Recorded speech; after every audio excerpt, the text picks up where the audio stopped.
হযরতে হুসাইন আহমদ মাদানী রহমাতুল্লাহি আলাইহির উস্তাদ তাকে ধরে নিয়ে গেছে, শাইখুল হিন্দ রহমাতুল্লাহি আলাইহিকে ধরে নিয়ে গেছে, জেলখানায় বন্দী করছে। জেলখানায় বন্দী কইরা জালেমরা শাইখুল হিন্দ মাহমুদুল হাসান দেওবন্দি রহমাতুল্লাহি আলাইহিকে সেখানে রাখছে। খাদেম হিসাবে, ছাত্র হিসাবে হুসাইন আহমদ মাদানী উস্তাদের মহব্বতে জেলখানায় যাইতেও দ্বিধাবোধ করে নাই। উস্তাদের সঙ্গে জেলখানায় যাওয়ার জন্য তিনি অনেক কষ্ট আর পরিশ্রম করছে। এই কারণেই আমাদের কওমি মাদ্রাসাগুলোতে, এ কারণেই আমাদের কওমি মাদ্রাসার ছাত্ররা আজ উস্তাদকে এত মহব্বত করে, আকাবির থেকে, সিলসিলা আকাবির থেকে শিক্ষা গ্রহণ করেছে। তো হুসাইন আহমদ মাদানী শাইখুল হিন্দ মাহমুদুল হাসান দেওবন্দি রহমাতুল্লাহি আলাইহির সাথে জেলখানায় দুজন বন্দী। জেলখানায় বন্দী থাকা অবস্থায় একদিন হুসাইন আহমদ মাদানী তিনি দেখতেছেন জালেমরা একটা সাপ জেলখানায় ছেড়ে দিছে। মাহমুদুল হাসান দেওবন্দির কোনো দোষ নাই, তাকে শাস্তি দিতে পারে না, মারতেও পারে না, কোনো কিছুই করতে পারে না। তো হযরতকে দুনিয়া থেকে বিদায় দেওয়ার জন্য একটা সাপ জেলখানায় ছেড়ে দিছে। অপরদিকে হুসাইন আহমদ মাদানী প্রতিদিন রাত্রে এক বন্দা পানি নিজের পেটের সাথে জড়ায় ধরে রাখত।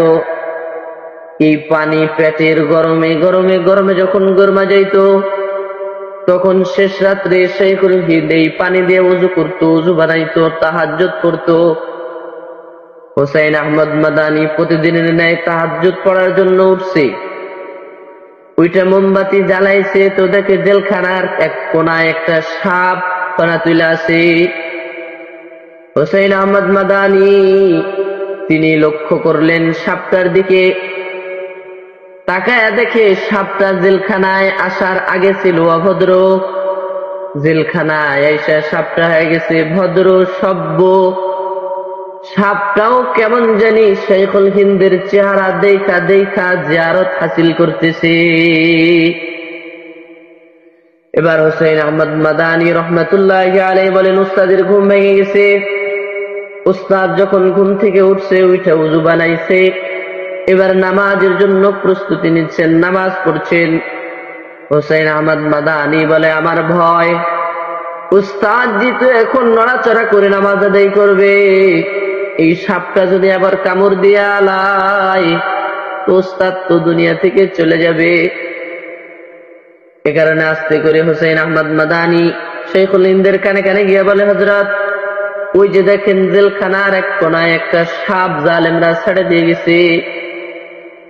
আশ্চর্য, শাইখুল হিন্দ রহমাতুল্লাহি আলাইহি একটু ভয় পাননি, একটু ঘাবড়ে যাননি। সাপ দেখলে আমরা সবাই ভয় পাই, সবাই ভয় পাওয়া যায়, কিন্তু হুসাইন আহমদ মাদানী রহমাতুল্লাহি আলাইহির উস্তাদ শাইখুল হিন্দ কোনো ভয় নাই। ডাক দিয়া বলে, মাদানী আসো আমরা আমাদের রবের গোলামি করি আর ও ওর কাজ করুক। এ কারণেই তো কবি মজার সুন্দর ভাবে শেরের মধ্যে বলেন, जो तू मेरा तो सब मेरी, फलक मेरी जमी मेरी, अगर कि तू नहीं मेरा तो कोई शाई नहीं मेरी। आए माওলা, যদি আপনি আমার হয়ে যান তাইলে তো জমিনও আমার, আসমানও আমার। আর যদি আপনি এক আল্লাহ যদি আমার না হন তাইলে এই দুনিয়ার কোন জিনিসও আমার না, এই দুনিয়ার কোন জিনিস আমার না।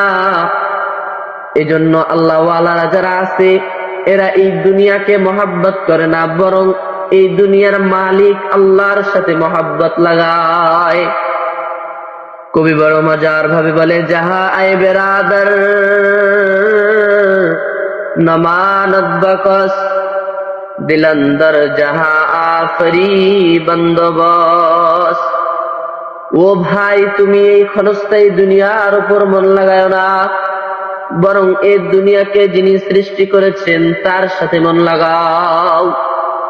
হুসাইন আহমদ মাদানী রহমতুল্লাহি আলাইহির উস্তাদ শাইখুল হিন্দ রহমতুল্লাহি আলাইহি তিনি মাওলার সাথে মন লাগাইছেন, মাওলার সাথে দিল লাগাইছে, মাওলারে ভালোবাসছে, মোহাব্বত করছে, তো এই দুনিয়া তার গোলাম হয়ে গেছে। এখন সাপ তার কথা শুনে আশরাফুল মাখলুকাত সহ আল্লাহর যত সৃষ্টি আছে সবাই হুসাইন আহমদ মাদানীর উস্তাদ শাইখুল হিন্দের কথা মাইনা চলে। তো হুসাইন আহমদ মাদানী রহমাতুল্লাহি আলাইহি তিনি বলেন, উস্তাদজি যখন এভাবে বললেন, বইলার সাথে সাথে নামাজে দাঁড়ায় গেলেন। নামাজ পড়তেছি আমরা।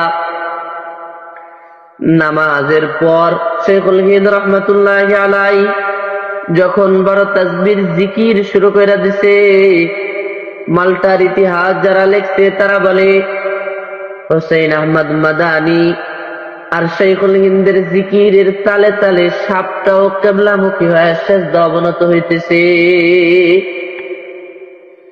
তো আল্লাহ ওয়ালারা তারা আল্লাহর সাথে দিল লাগাইছে, তো আল্লাহ তাআলা গোটা দুনিয়ার সমস্ত মাখলুককে তার তাবিয়া বানাইছে।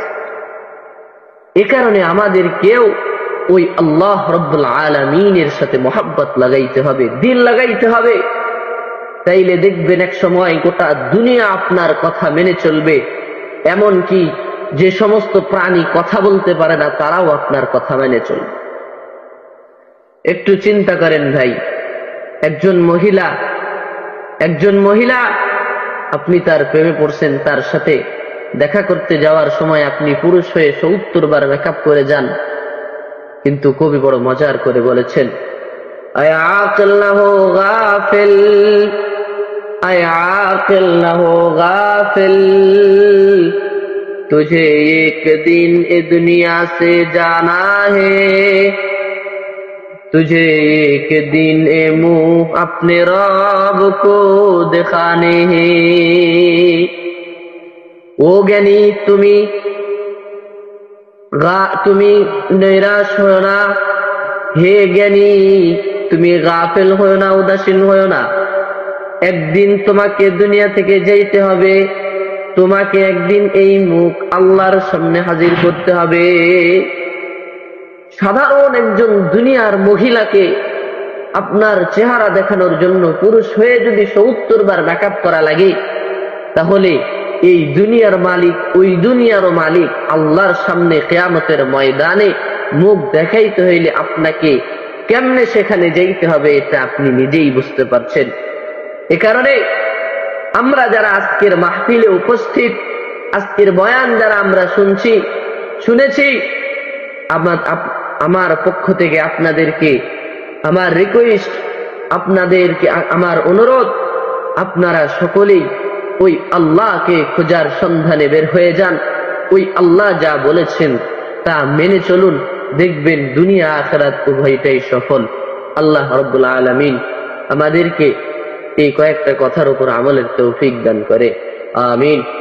ওয়া আখিরু দাওয়ানা আলহামদুলিল্লাহি রাব্বিল আলামিন।